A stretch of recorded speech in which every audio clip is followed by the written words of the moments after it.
Y en esos versículos vamos a estar reflexionando. Dice, porque quiero que sepáis cuán gran lucha sostengo por vosotros y por los que están en la Odisea y por todos los que nunca han visto mi rostro, para que sean consolados sus corazones, unidos en amor, hasta alcanzar toda la riqueza del pleno entendimiento, a fin de conocer el misterio de Dios, el Padre, y de Cristo, en quien están escondidos todos los tesoros de la sabiduría y del conocimiento.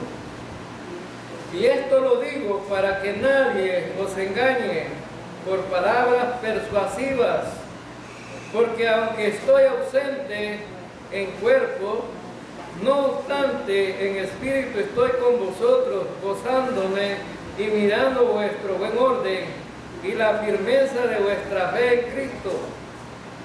Por tanto, de la manera que habéis recibido al Señor Jesucristo, andad en Él, arraigados y sobreedificados en Él, y confirmados en la fe, así como habéis sido enseñados, abundando en acciones de gracia.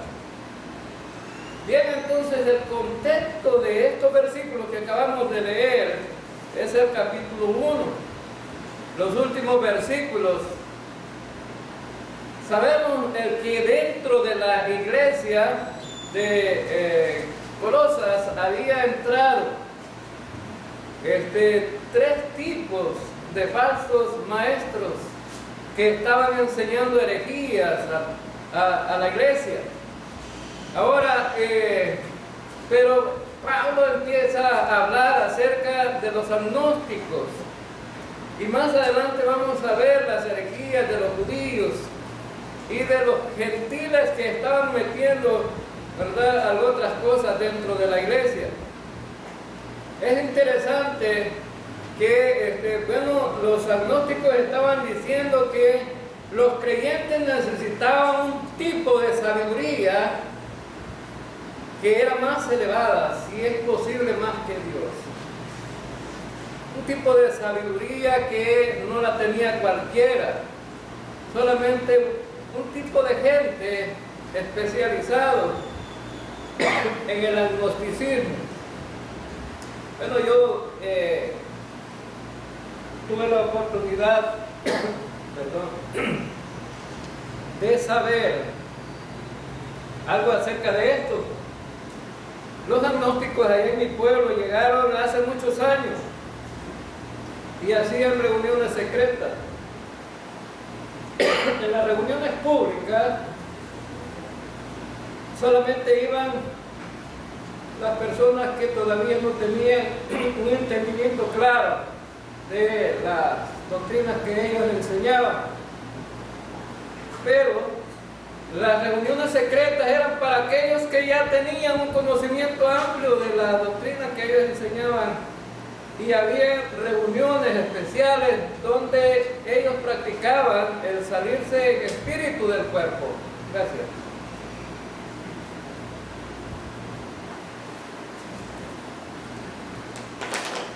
Trataban de salirse en espíritu del cuerpo. Y ellos decían que solamente a través de esta práctica podían llegar a Dios. Que en el camino había muchos demonios.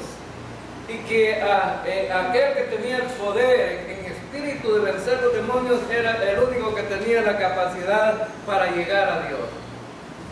Esa era la enseñanza, ¿no? Ahora, y bueno, los agnósticos estaban diciendo una serie de cosas aquí en Colosas, que Dios no estaba de acuerdo con la materia, porque la materia es pecaminosa y se destruye muy fácilmente.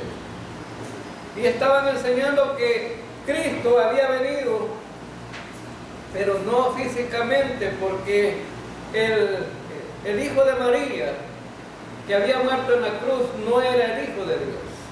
porque Cristo era espiritual, no se podía, porque Él era Dios y no se podía relacionar con la materia.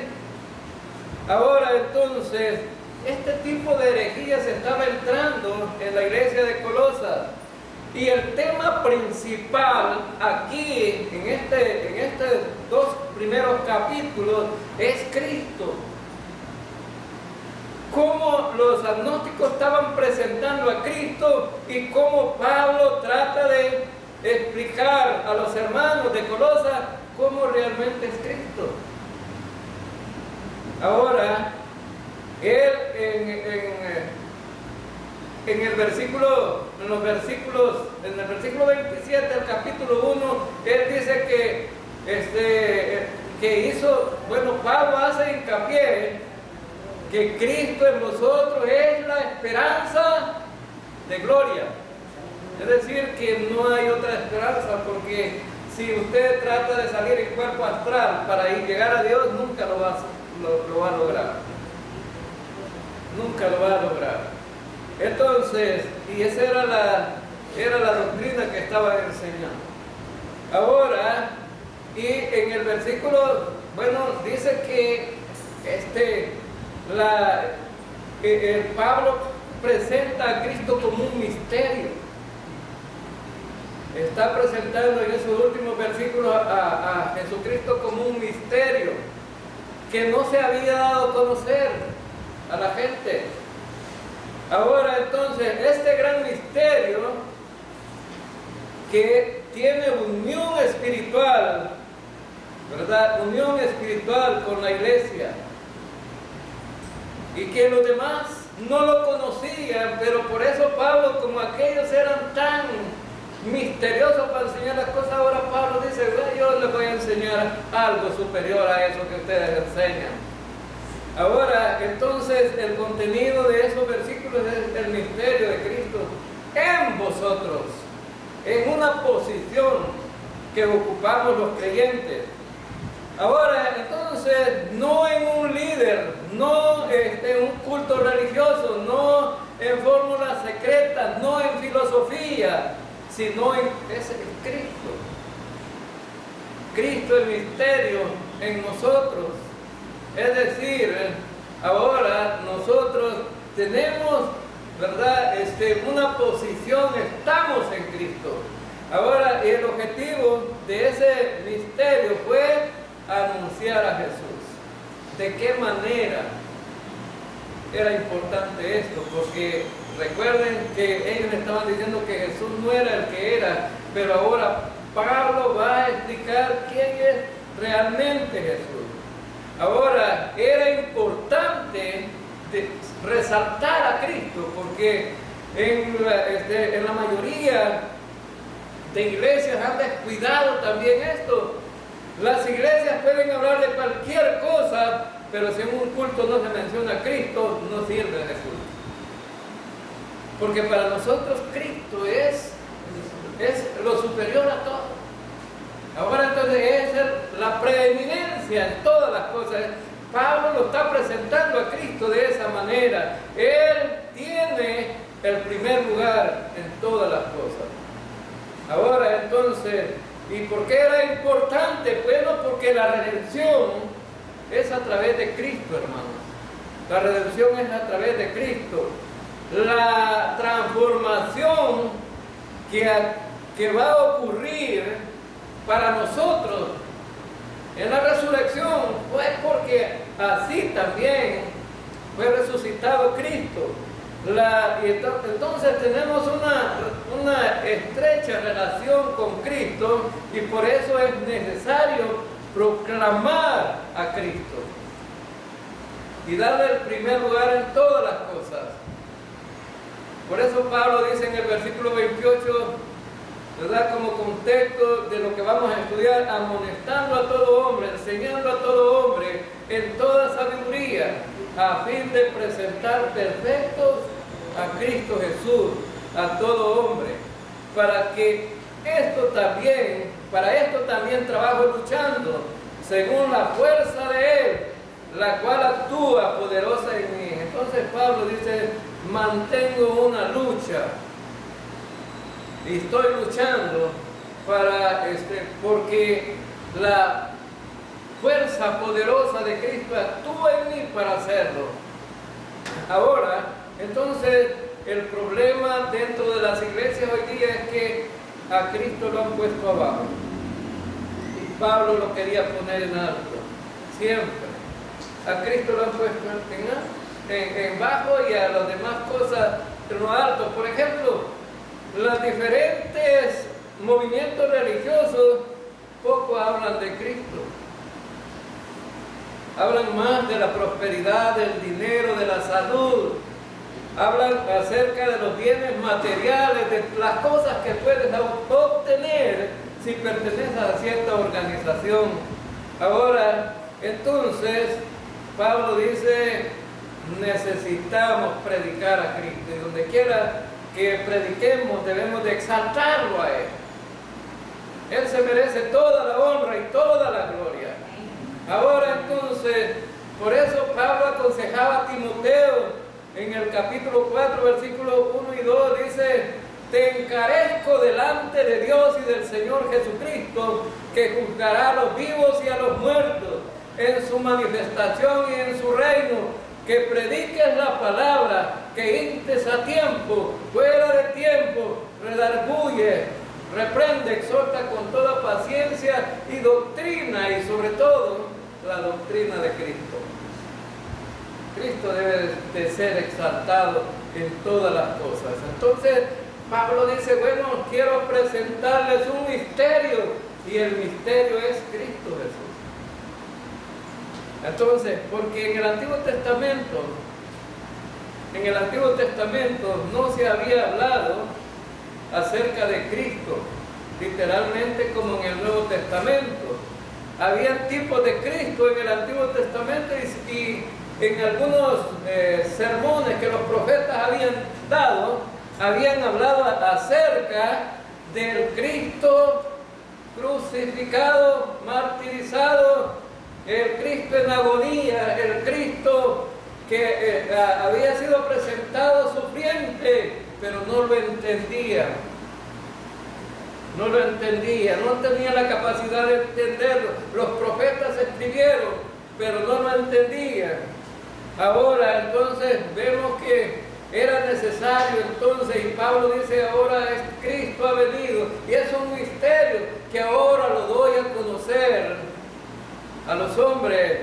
En el capítulo 2, versículo 1 dice: quiero pues que sepáis cuán grande lucha sostengo por vosotros, por los que están en la Odisea, y por todos los que nunca han visto mi rostro.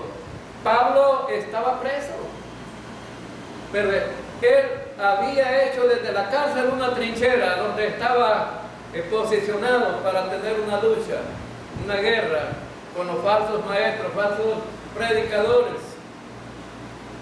Esa trinchera debe de estar en toda iglesia que tiene la sana doctrina, y debe de defender a capa y espada la sana doctrina. Ahora entonces Pablo dice que está alentando a los creyentes, y él quería que supieran que él tenía una lucha también por ellos. Qué interesante, hermano, que los pastores tengan una lucha por las ovejas, para que las ovejas que cuida el pastor no se descarríen, no se vayan por otra dirección, por otro lado. ¿Sí? Ahora entonces significa que a través de la historia de la iglesia siempre han habido influencias negativas en cuanto a la doctrina, y cada movimiento religioso debemos de parar las antenitas, los pastores, los predicadores, los líderes espirituales de la iglesia, para que no sean arrastrados por falsas doctrinas. Sí, los mormones, les aclaraba yo el miércoles, parece el jueves, que los mormones es una gran influencia aquí en esta área allá. Allá andan para arriba y para abajo, y usted lo ve bien ordenadito, de corbata, bien vestidito y todo, y cuando llegan a su casa, usted le dice, no quiere que le ayuden algo, yo le puedo barrer, si usted quiero le puedo ayudar en cualquier cosita de la casa. Yo estoy dispuesto, dicen ellos, a hacer cualquier oficio que usted me ponga a hacer. Ellos se ofrecen. Y usted puede decir, qué bonito, ¿verdad? Estos creyentes de entradas y que me van a ayudar y todo eso, pero después le enseñan falsa doctrina. Ahora usted puede tener la ayuda que necesita, pero también va a tener la influencia de una doctrina insana. Sabían que ellos dicen que Dios es hombre, que está en los cielos, pero que tiene mujeres Dios allá en el cielo. Porque los santos de los últimos días, saben ustedes que no son tan fieles en cuanto al matrimonio. Ellos tienen una perspectiva diferente a la que estaba enseñando ahora el hermano Aníbal aquí. Muy diferente. Dios tiene mujer en el cielo, engendró a Jesucristo. Y Jesucristo, ¿verdad? No es Dios, es hombre. Tiene una perspectiva diferente. Es hombre. Jesucristo tuvo varias mujeres aquí en la tierra. Marta y María eran una de las mujeres de Jesús. Entonces, ellos enseñan, tienen, si ustedes buscan ahí en el internet, doctrinas de los santos de los últimos días, ahí van a encontrar eso. O sea que ellos no responden, sino lo que pasa es que a veces nosotros no investigamos, no conocemos acerca de las falsas doctrinas, ¿no? Pero entonces Pablo decía, quiero que sepan que yo tengo una gran lucha por vosotros, los que están en la Odisea también, no solamente los de Colosas, sino también en la Odisea, que recuerden que estudiamos que era una iglesia de las 7 iglesias de Asia Menor. Entonces, Pablo estaba inquieto por la seguridad de los creyentes. Es decir, es tremendo, ¿no? Porque los creyentes son fácilmente llevados por todo viento de doctrinas y todavía no están maduros en la fe. Pareciera bonito que enseña a la gente, ¿no? Pero no es así. ¿Han oído ustedes este término? Lo han oído, a lo mejor, que dice, todas las iglesias somos iguales. ¿Lo han oído? Sí. La gente dice, no, si predicamos a Cristo, predicamos a Dios, todos somos lo mismo. Y es una gran mentira, no es cierto. Ahora entonces, y por eso dice que Pablo estaba inquieto porque los creyentes estaban a punto de ser influenciados por falsas doctrinas. Y dice que entonces, ahí en el versículo 2 y 3 de Colosenses, dice, lucho para que sean consolados sus corazones y para que unidos en amor alcancen todas las riquezas del pleno entendimiento, a fin de conocer el misterio de Dios, el Padre y de Cristo, en quien están escondidos todos los tesoros de la sabiduría y del conocimiento. Ahora, hermano, esto es importante saberlo porque Pablo dice que él estaba luchando para que a través de las cartas que él enviaba, ellos fueran influenciados en sus corazones y estuvieran unidos en amor. Influenciados sus corazones por las explicaciones de la sana doctrina. Ahora entonces, él quería darles a conocer las riquezas del pleno entendimiento. Antes ha explicado Pablo que nosotros los creyentes debemos de tener conocimiento e inteligencia espiritual. Conocimiento e inteligencia espiritual. ¿Y para qué necesitamos eso? El conocimiento es para saber cómo vivir la vida. Para eso. El conocimiento es para saber cómo vivir la vida. Y dentro del contexto de la vida cristiana, cómo saber vivir la vida cristiana. Ahora entonces, y la inteligencia espiritual es aplicar la sabiduría en la vida práctica. Inteligencia. ¿Cómo entender, aplicar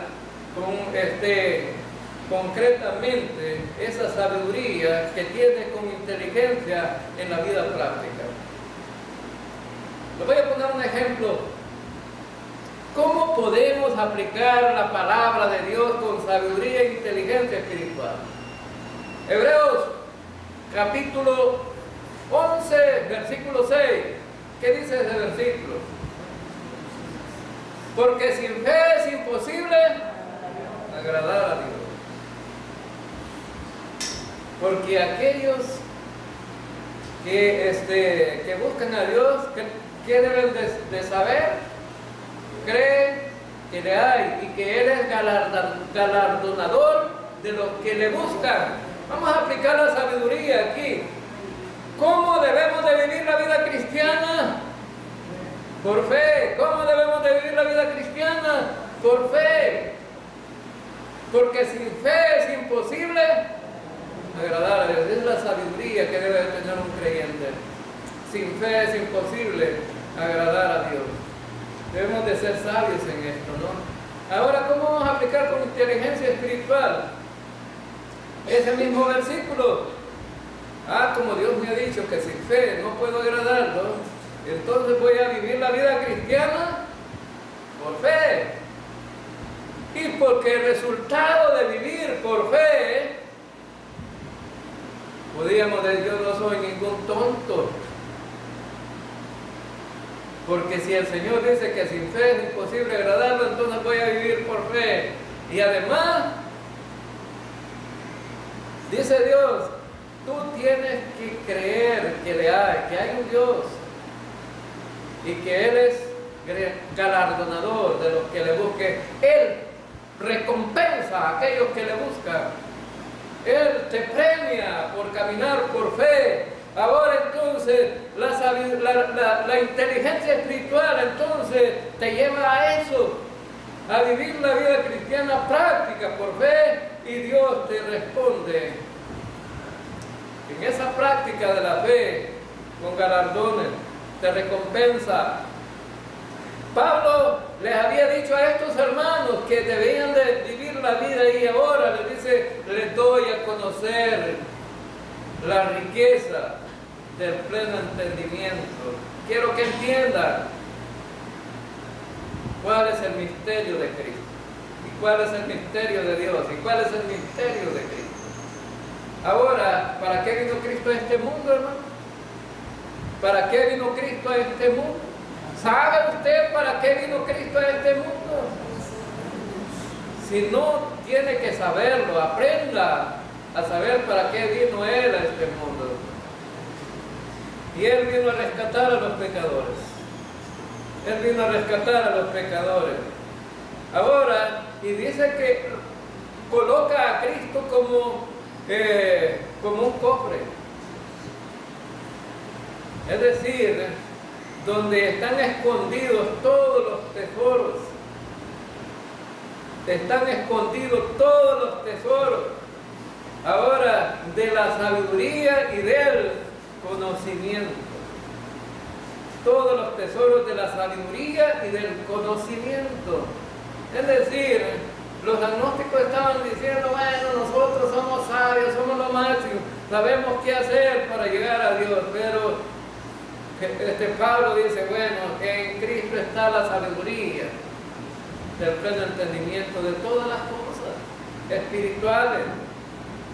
Ahora, fíjense bien, los agnósticos decían, el hombre se salva por el conocimiento de su alma.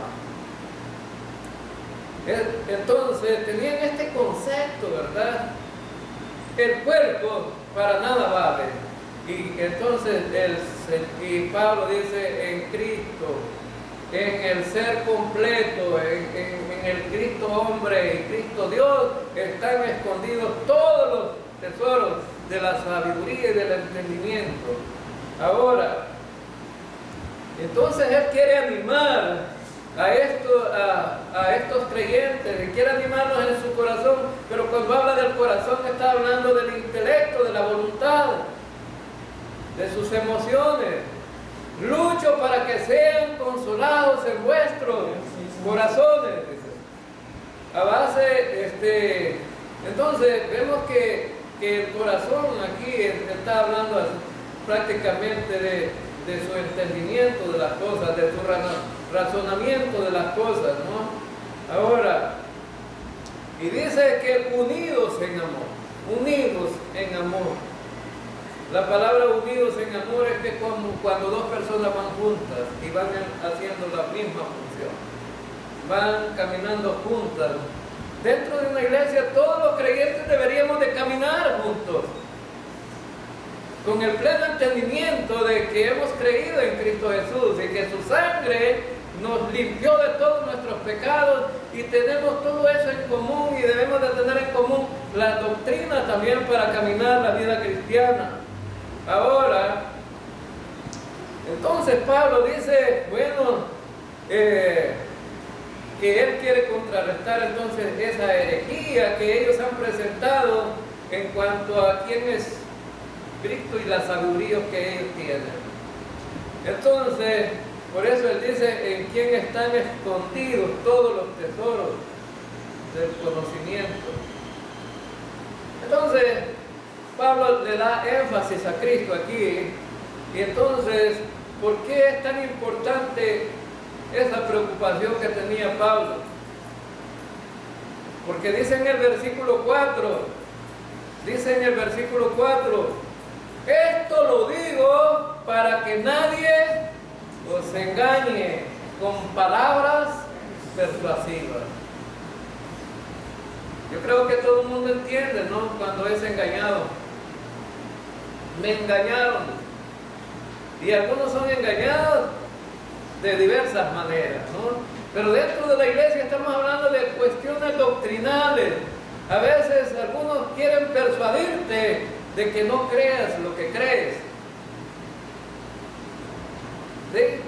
Ahora entonces, y vemos aquí que hay algunos que los engañan de otra manera. A lo mejor no, bueno, un hermano, ya tiempo lo engañaron con un pedazo de metal dorado, bueno, como que era oro, ¿no?